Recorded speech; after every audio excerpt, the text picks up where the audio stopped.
vai ter uma opinião. Como é que é formadinho um texto? Introdução, desenvolvimento, finalização. Minha introdução só termina quando eu termino de apresentar todos os elementos do tema. Eu quero que vocês indiquem para mim onde é que termina a minha introdução. E não é essa coisa bonitinha de um parágrafo para a introdução, não. É onde termina a apresentação do tema. Onde é que eu termino? Você acha que esse início é a tese dele? A tese tem que estar relacionada com o tema, não é?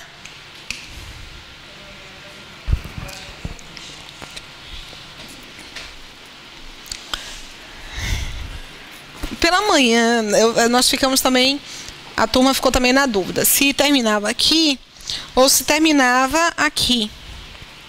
Porque aqui em cima, apesar de ele citar mente, ele não está trazendo a problemática. Está?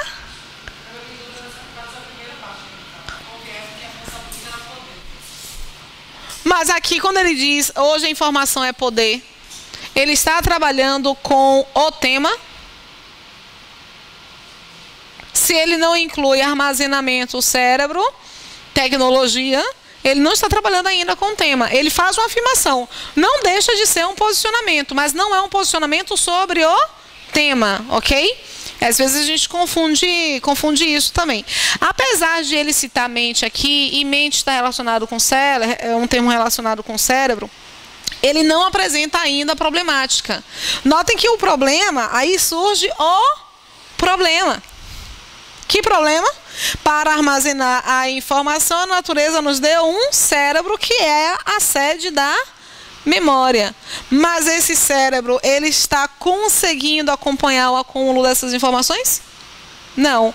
Então aqui, até aqui, é a minha introdução. Vejam isso aqui. Esse símbolo é para indicar que ele suprimiu um fragmento do texto, ok? Ele vem aqui e demarca também aqui, indicando que houve a supressão de texto.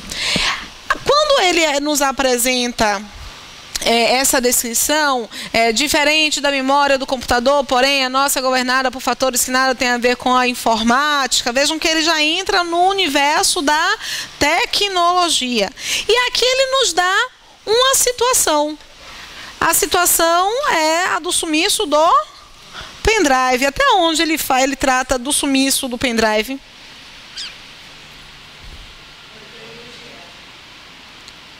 Até onde? Não estou vendo, não. Me diz. Imediato, ok. Porque quando ele trata do céu e inferno, ele está fazendo comparação, não é? E aí, a pergunta, o que acontecerá com aqueles que, por causa de um buraco na camisa, perderem o pendrive? Ele faz alusão ao acontecimento. Faz alusão ao acontecimento e um pouquinho de deboche em relação ao processo do juízo final. Exatamente, é uma conclusão. Ele precisa responder no texto essa pergunta, ou nós já conseguimos perceber que aquele que perdeu o pendrive vai ficar desesperado, como ele ficou desesperado. Aí você percebe, aqui ele é meio irônico, não é? Não é meio irônico? Essa ironia mostra que ele apresenta um posicionamento. Toda ironia indica um posicionamento. É um posicionamento em relação a quê? Qual é o tema? O nosso armazenamento de informação, que hoje não é mais feita pelo cérebro, e sim pela tecnologia. Assim como nos ajuda, se nós perdermos, nós estamos perdidos. Né? Então é mais ou menos esse o posicionamento dele. É o fato de que hoje nós precisamos da tecnologia para armazenar informação, mas nem sempre a gente nem sempre essa tecnologia está ali para nos, não é a tecnologia que está ali para nos auxiliar, mas ao substituirmos, nós corremos riscos. É a tecnologia que é ruim ou é o risco que pelo qual nós passamos que é ruim? É o risco, não é a tecnologia em si, ok? Nada contra o pendrive, que veio para ficar, inclusive, não é? Vocês vão ter uns minutinhos para responderem a essas 3 questões. São 3 questões? Hora do treino.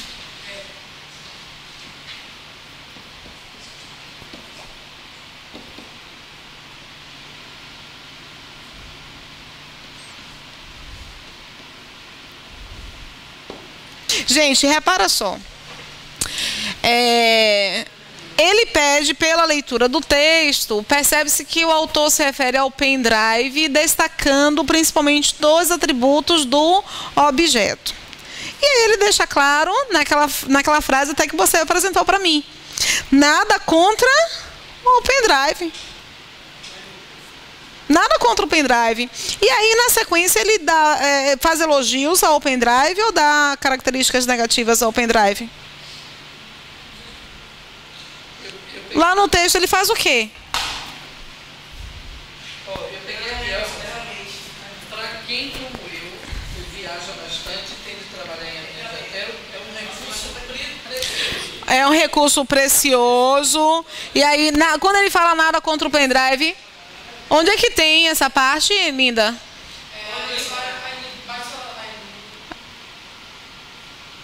Aí aonde? O buraco. Aqui? Nada contra, Liguei pra cá o pendrive. Resistência frágil, como som de repente. Pelo acaso e pelo. Nenhuma queixa contra o pendrive que veio para ficar. Aliás, meu palpite é. Então o pendrive veio para ficar e o pendrive ele é precioso. Então quando você pensa na questão do pendrive, você não pensa em uma palavra negativa, de acordo com o texto. Portanto, você não pode ter assustador, você não pode ter limitado, você não pode ter inseguro, você não pode ter excessivo. Entenderam? E arriscado. Aqui as 2 são negativas. Então você só tem uma alternativa em que ambas as palavras estão no mesmo campo semântico. Também é uma questão estilo César Hill. É bastante inferência. Mas você não tem nada contra. Ah, sim, entendi. Entendi. Exatamente. Ele é precioso, ele é necessário. Tem de ser palavras. É um recurso precioso. Tem de ser palavras que estejam no mesmo campo semântico. Mas hoje eu não vi nada que leve a admirável. Mas você pensa aqui no campo semântico do positivo e do negativo. Ele só apresenta termos ligados a um campo semântico do positivo. Então tem que ser algo relacionado ao positivo. Olha, esse tipo de questão é tão recorrente na César Hill. Eu trago como um exemplo, tá, gente? Nós já trabalhamos com questões estilo FCC, vamos trabalhar aqui questão estilo César Hill para nós vermos como é que as bancas se comportam. A César Hill ela é tão recorrente nesse processo que tem, se eu não me engano, eu não tirei o texto não, eu devo ter esse texto ainda aqui para nós trabalharmos na sequência do curso. Uma prova em que ele apresentava 2 textos que tratavam da linguagem. E nos 2 textos ele falava, os 2 autores apresentavam características positivas à linguagem. Aí uma aluna, eu estava no dia da prova, estava lá perto do colégio, uma aluna saiu do colégio, me encontrou e falou assim: Rosinha, você por aqui, ó, vou logo falando como é que foi a prova. Aí descreveu a prova, falou sobre esses 2 textos e indicou que havia uma questão que solicitava a comparação entre os 2 textos. Rose, ele colocava lá a palavra linguagem. Qual é a palavra que traduz a ideia de linguagem para os 2 textos? Eu falei assim, olha, aposto que tinham 5 alternativas. 4 negativas e 1 positiva. Ela parou e falou assim, não, tinha uma neutra. Uma neutra, 3 negativas e 1 positiva. Aí eu olhei para ela e falei assim, marcou positiva? Ela falou assim, não, agora que eu estou percebendo, marquei errado. É tão óbvio, às vezes, e é uma questão de você saber como proceder. É sempre uma questão de procedimento. Aqui é totalmente procedimento. Entendeu? Então, assim, perturbadora essa questão? Não, depois que você sabe a questão da sistematização, né? O autor da crônica apresenta seu ponto de vista a partir de situações partilhadas com os leitores. A marca linguística que revela essas situações comuns ao narrador e aos leitores é o emprego de... Nós falamos sobre isso na aula passada. É o emprego de quê? A primeira pessoa do plural. A pontuação livre... Não aproxima. A adjetivação no máximo gera um processo de simpatia. A informalidade, você também tem até um processo de simpatia, mas não de integração, não de envolvimento. Ele quer saber a questão do envolvimento. Essa é, inclusive, uma questão também típica do CESP. Ele só muda a questão das alternativas e apresenta lá afirmações. Mas o CESP também costuma cobrar muito essas marcas que estão aproximando o leitor e autor. As palavras podem assumir sentidos figurados, ou seja, significados diferentes das acepções e usos previstos pelos dicionários, embora facilmente compreensíveis no contexto específico em que se encontram. A passagem do texto em que a palavra em sentido figurado está presente não tem nem para onde correr. Essa aqui não tem nem o que fazer muito, tá? Eu gosto mais quando eles perguntam a passagem do texto em que não há um sentido figurado. Isso é mais legal. Mas claramente daí a avalanche e um tsunami. Sabe a questão que a sequência de questões da FCC que nós trabalhamos na aula 2? Na aula passada? Aquela questão, o aluno hoje pela manhã falou assim... Foi de uma prova para juiz, porque eu esqueci de pegar a referência da prova. E lembram que nós não tivemos tantas polêmicas, né? Relacionadas àquela questão. Porque uma aluna, Graça, falou para mim a mesma coisa que você falou.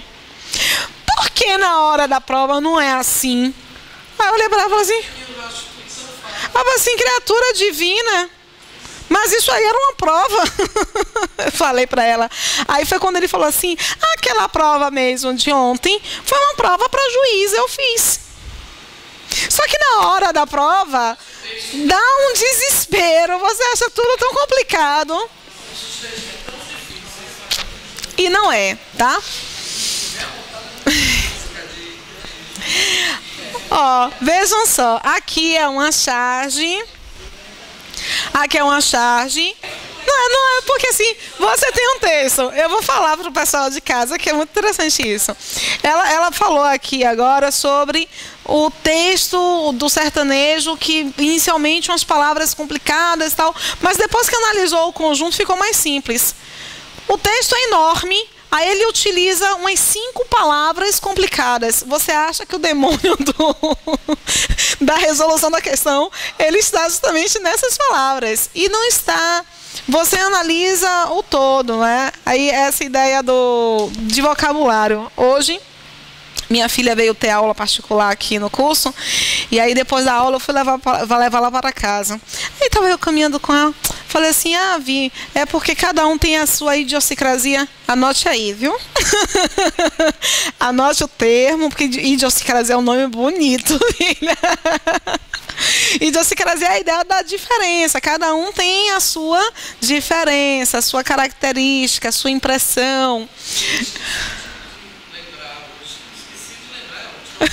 Esqueci de lembrar. Esse do texto do sertanejo tem o canhestro.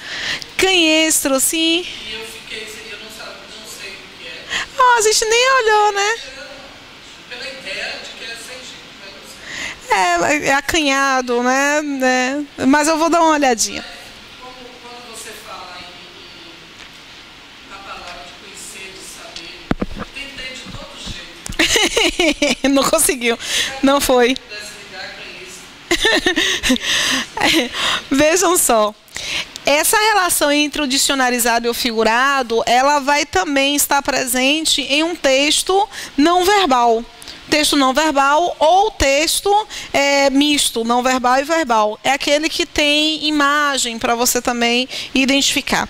Em uma charge, você precisa fazer a leitura primeiro do que é não verbal, do que é visual. Ok? E depois você se apoia no texto, quando é um texto misto. O que vocês veem aí? Não texto. O que vocês veem? Vocês veem um abismo.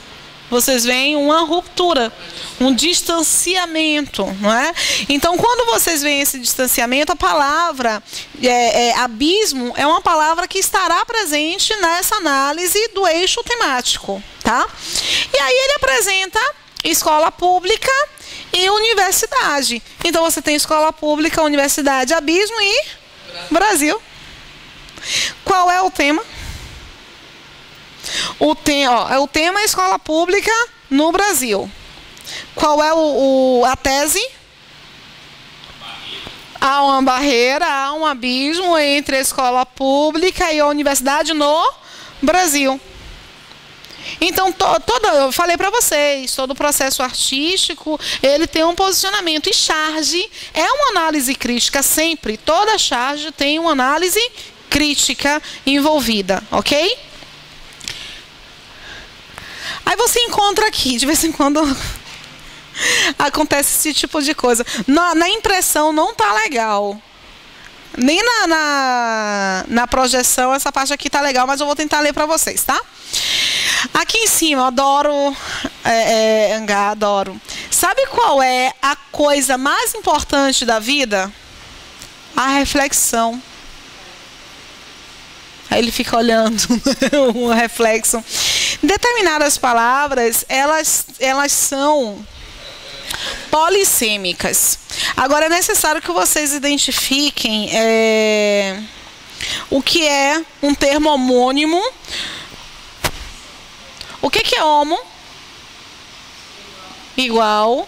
E nimo aqui faz referência a nome. Então, homônimo é aquela palavra que é igual nome, ok? E é um nome igual em dois campos. Ou pode ser igual na grafia, ou pode ser igual no som, ok? Uma palavra igual na grafia é chamada de homógrafo. Igual no som é chamada de homófono. Quando for igual tanto no som quanto na grafia, é chamada de homônimo perfeito, ok? O homônimo perfeito, por exemplo, manga. Manga, fruta, e manga da camisa. Saia. Saia, verbo, e saia, vestimenta, tá? E aí você tem reflexão. Ele pensou no reflexo. Então ele julgou que reflexão, nesse momento, reflexão poderia ter a ideia de reflexo e poderia ter a ideia de pensamento, tá? De você refletir, nem dá para diferenciar pensando no refletir, né? Refletir acerca de alguma coisa ou refletir algo. Inclusive, já que nós estamos trabalhando com esse aprofundamento de sentido, tem um conteúdo que tira o sono de muitas pessoas, que é o conteúdo de regência verbal.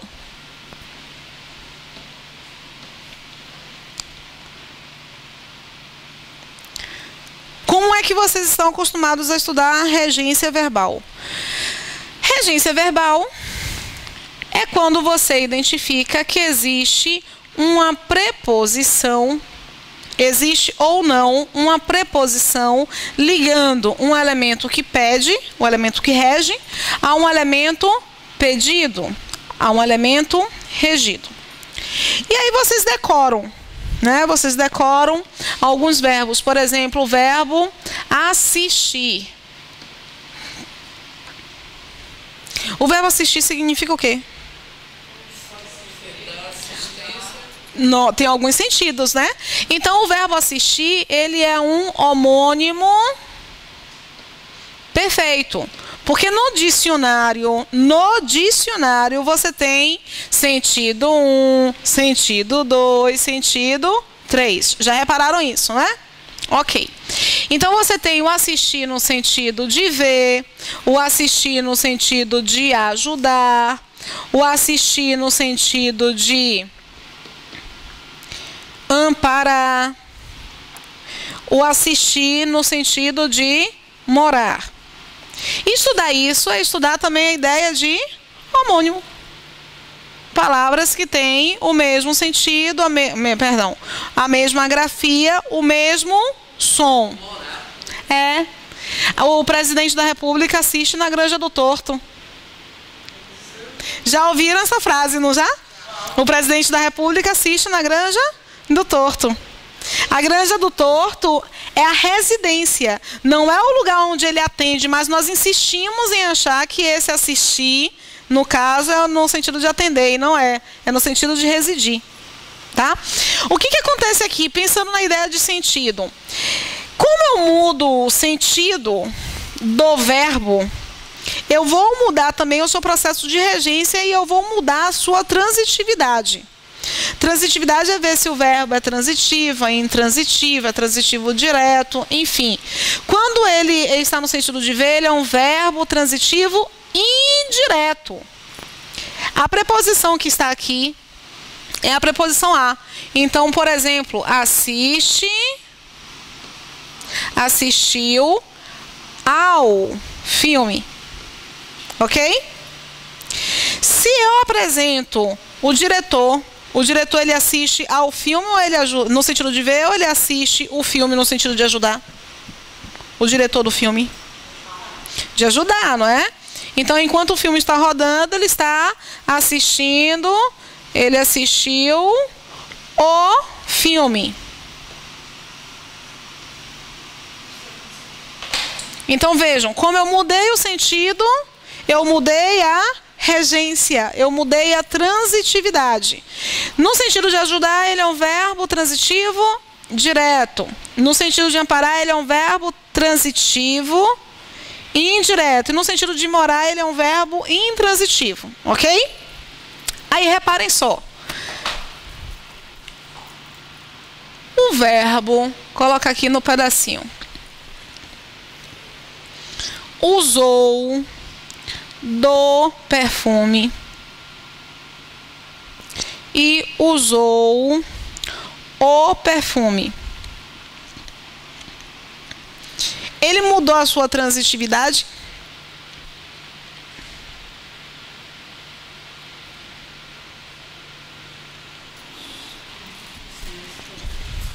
Para evitar esse silêncio constrangedor, eu não respondo.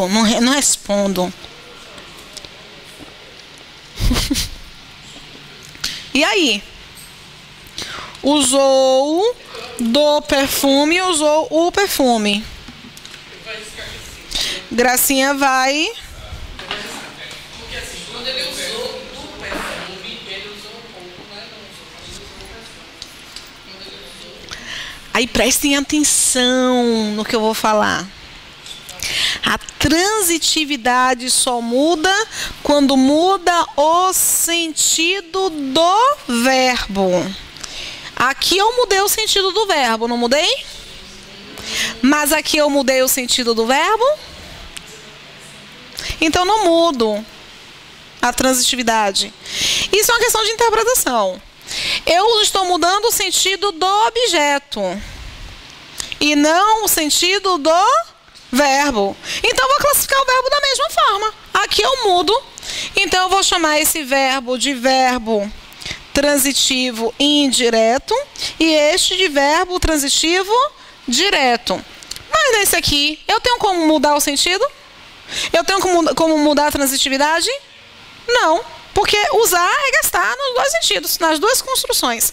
Então, olha, quem usa, usa uma coisa. É um verbo transitivo direto. Se quem muda é o objeto, ele que vista a sua roupa de sapo e dê seus pulos.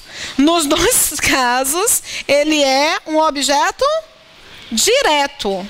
Só que neste aqui, ele é chamado de objeto direto preposicionado.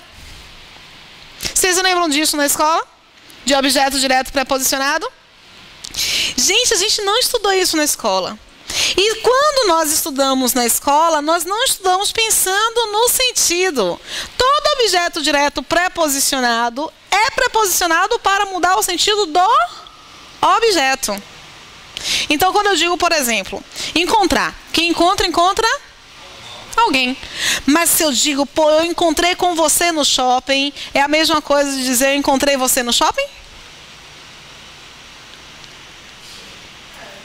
O verbo é a mesma coisa, né? Mas é a mesma informação? Eu encontrei você no shopping. Eu encontrei com você no shopping. É a mesma informação? O verbo é a mesma ideia, mas não a mesma informação. Não porque o verbo mudou o sentido, mas porque o objeto mudou o sentido. Quando você diz com você, você marcou. Beleza, Graça. Quando você diz com você, encontrei com você no shopping, eu marquei. Quando eu encontrei você, foi sem querer, tá? O problema é quando você encontra um namorado com a outra no shopping. Crime passional.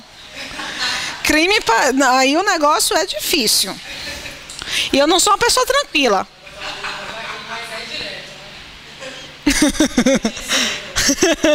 Olha, eu falei. Facebook direto. Nem direto, não. A gente sobe logo nos tamancos. Acaba logo com os português. Acaba logo. Gente, Facebook aproxima as pessoas. E também afasta eles. Encontrei uma pessoa que eu conhecia há 20 anos. 20 anos, eu era garotinha. Nós namoramos, namorico besta. Aí uma vez estava eu indo à praia e ele passou com uma mulher de mãos dadas. Passou por mim, eu cumprimentei, falei assim, né? Como era namorico besta, não ia fazer nenhum tipo de intervenção. Eu cheguei em casa, peguei o telefone e liguei. Quem era? Minha namorada. Falei assim, como assim? Você não me disse que tinha namorada. Você não me perguntou? Aí nunca mais eu falei com ele. Só que o não amigo dele namorava com minha melhor amiga. Então o contato se estabeleceu entre eles. E 20 anos depois ele me adicionou no Facebook. Rose, lembra de mim? Eu assim, lembro. Lembro. É aquele cara que disse pra mim que eu não perguntei se ele tinha namorada. Nesse caso, eu o encontrei com alguém, né? Eu o encontrei. Eu não encontrei com ele. Então foi sem querer. Se por um acaso eu achasse que era meu namorado, o objeto direto, ele só é preposicionado quando eu conservo o sentido do verbo, mas eu quero modificar um pouquinho a informação, tá? Então é nesse processo que a gente tem o objeto direto preposicionado. Aí nós achamos, quando nós vamos estudar interpretação de texto, regência verbal, nós achamos que regência é um conteúdo ligado a uma lista de verbos e seus sentidos. Não, você tem que compreender por que aquele verbo vai mudar a regência, porque ele vai mudar o seu sentido. Belezinha? Vamos lá. Sobre a charge. Em cada uma, cheguei. A de baixo eu não li, não é? Apedreja essa mão que te afaga, escarra nessa boca que te beija. Aí ele vai declamar a poesia, ele lê a poesia, aí ele vai declamar a poesia para um amigo. O que o amigo faz? Ele apedreja essa mão que te afaga, ele escarra nesta boca que te beija. E o outro, coitado, diz, é poesia, é seu ignorante. O que acontece? Aquele texto era para ser lido de forma denotativa? Não, era para ser lido de forma conotativa. Aí vem aqui a questão. Em cada uma das tiras acima, há duas personagens. Uma que inicia o diálogo e outra que ouve e depois reage. Com base nessas imagens, pode-se afirmar que as personagens... De cima para baixo, que o gabarito oficial é a letra E. As personagens entenderam a mensagem e reagiram positivamente? Aí já elimina, né? As personagens de ambas as tiras usaram palavras homônimas que poderiam levar à má interpretação da mensagem. Em ambas as tiras? Somente na primeira. Agora vejam só, se você não sabe o que é homônimo, você não faz bem a questão, fica lá na dúvida, tá? Por causa de uma palavra, tem essa palavra que eu não sei exatamente o que é, aí acha que o homônimo está relacionado ao sentido figurado, e como em ambas as construções há uma relação semântica muito forte sendo estabelecida, você acaba confundindo. Ambas as tiras passam a ideia de que a literatura é privilégio de poucos. A primeira não trata de literatura. As personagens são pessoas que só conseguem revidar com a força física diante de incompreensão da mensagem veiculada. A primeira não é isso. A personagem de uma das tiras espera uma atitude de introspecção do interlocutor. Na primeira, não é? No processo de reflexão. A personagem da outra tira executa literalmente a mensagem do poema. Letra E, sem sombra de dúvidas. Tem quantas questões a partir dessa, amor? Por favor. Então só 3, né? Ok. Tem as 3, né? Essa e mais 2. Ok. Posteriormente, com a instituição do sistema Denner e o estabelecimento da forma de distribuição do FRN entre a União, os estados e os municípios, os 3 níveis de governo foram dotados com recursos financeiros e organizacionais para a execução do Plano Rodoviário Nacional. Tais políticas proporcionaram, de forma excepcional, a ampliação da malha rodoviária do país, porém, no início da década de 80, com a crise no modelo nacional desenvolvimentista, começou a se desconstruir de forma gradual o esquema de financiamento existente. Esse é um texto mais gatinho? Não, é um texto que, você diz, perfis assim das bancas. Carlos Chagas e César Gran Rio, sobretudo a César Gran Rio, vocês vão encontrar textos lindos em prova a César Gran Rio. Textos fantásticos. Na Carlos Chagas, de cada 10 provas, em 8 você encontra textos deliciosos de serem lidos. No CESP, você respira fundo e pensa que vai encontrar um texto um pouquinho mais técnico, tá? Vocês saem dessa leitura do texto achando eu concordo? Ou foi bom saber ou eu não entendi nada do que ele disse? É um texto argumentativo ou é um texto expositivo? Vamos analisar. Qual é a palavra que mais se repete direta ou indiretamente falando? Recursos financeiros, financiamento, a ideia da distribuição do FRN. Ok, nós identificamos aí o assunto. Esse assunto está tratando, a ideia do financiamento está tratando justamente do financiamento do Plano Rodoviário Nacional, para a execução do Plano Rodoviário Nacional. Tais políticas.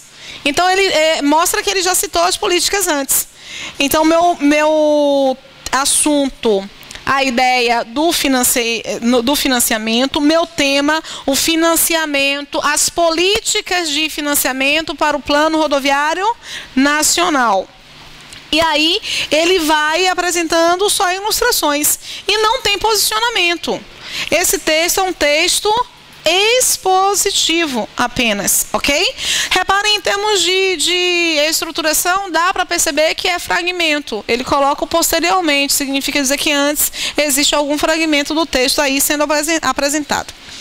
Com base nas ideias e na estrutura linguística do texto acima, julgue os itens a seguir.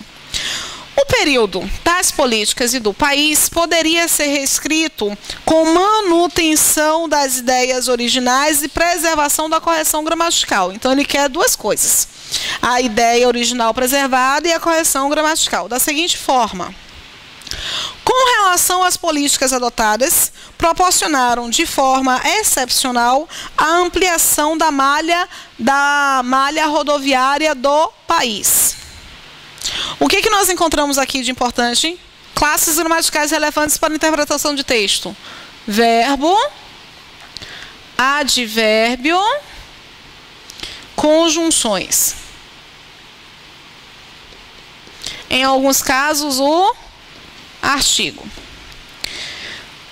Com relação às políticas adotadas, a ideia de correlação, ela está sendo explicitada no texto? No fragmento? A estrutura correlação está no fragmento? Tais políticas proporcionaram de forma excepcional a ampliação da malha rodoviária do país. A ideia com relação está no texto?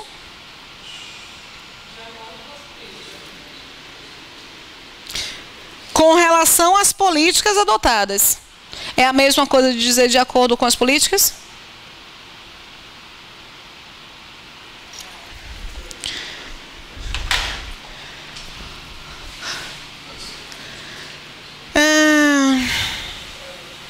O namorado foi passear com a namorada.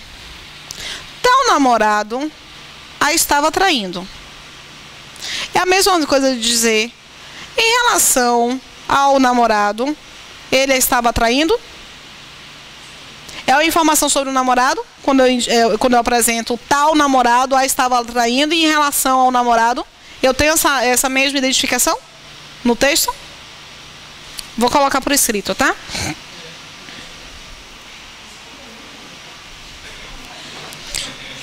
Comprei frutas, comprei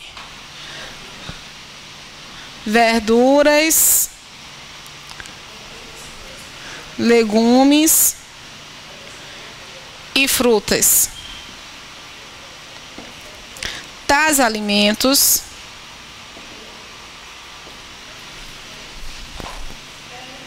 são saudáveis.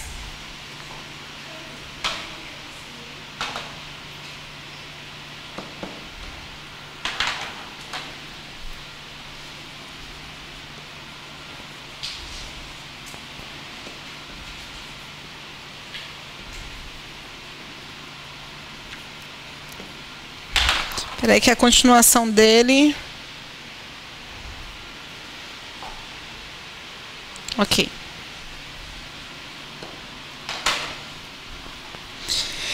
Compre verduras, legumes e frutas. Tais elementos foram comprados por mim.